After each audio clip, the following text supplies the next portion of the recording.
She would tell me how sometimes she would get possessed by Lilith or Big Daddy Lucifer himself. This due chiefly to the fact that she says that she's legitimately the demon daughter of Satan and was eventually called by her friend, who was stating that Lily had started crying blood, eyes turned red, weird demonic voice. Apparently Lily was trying to use anything, the sharper the better, to attack her friend, and was generally murderous. She eventually began saying things like, "You know, I could kill you right now. Just rip out your jugular." Oh my god. She was saying this in a nice, slightly tired tone, while caressing my face and neck.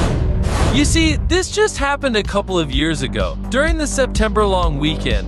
While I was camping with my mother and her boyfriend is when the worst of it started.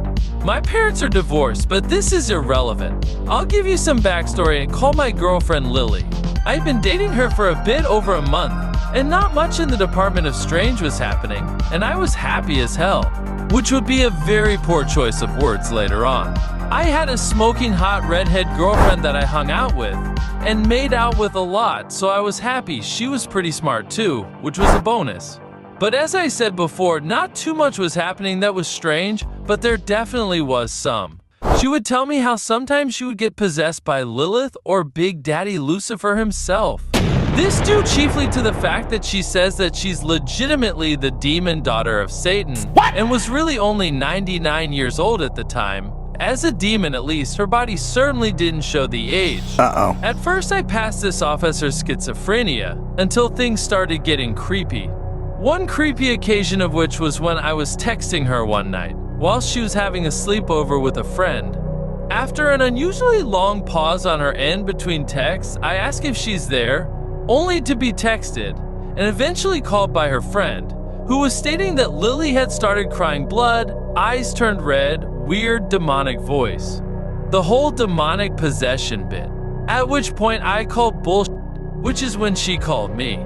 From her voice, I could tell that she was terrified, and I could even hear the strange screaming coming from Lily's phone.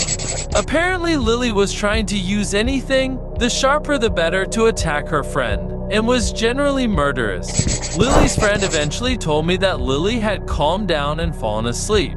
The next day, I was met with texts about the previous night.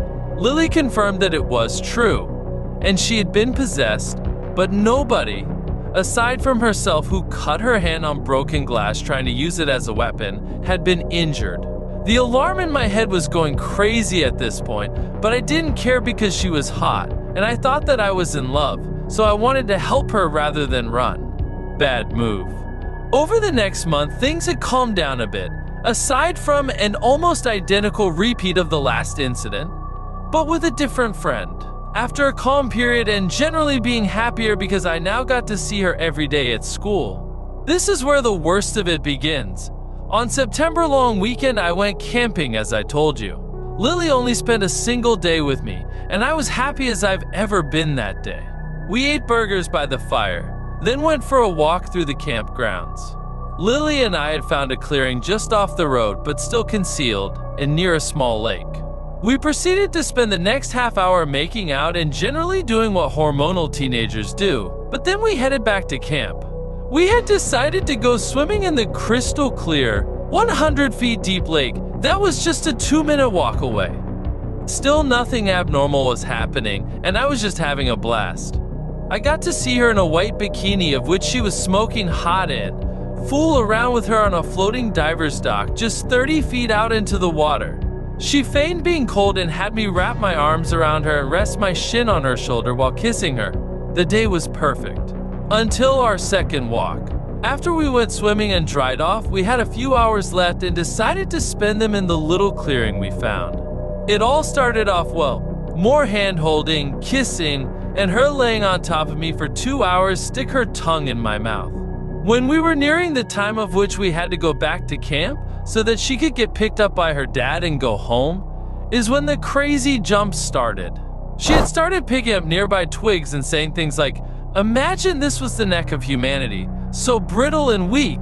She would then proceed to snap the twig. Oh my god. She was doing this over and over again, each time adding new commentary, and needless to say, I was starting to get freaked out, mostly because she was laying on top of me the entire time.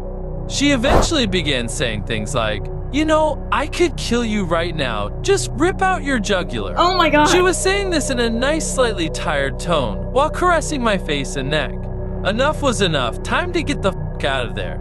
As I was trying to stand up and say that we should get going, she started to refuse and start getting playful with my neck. Oh my god. I eventually rolled her off of me and got up as fast as humanly possible while thinking about the pocket knife I always kept with me and had it now. She seemed to know what I was thinking and kept grabbing at my pocket while taunting me and smiling playfully.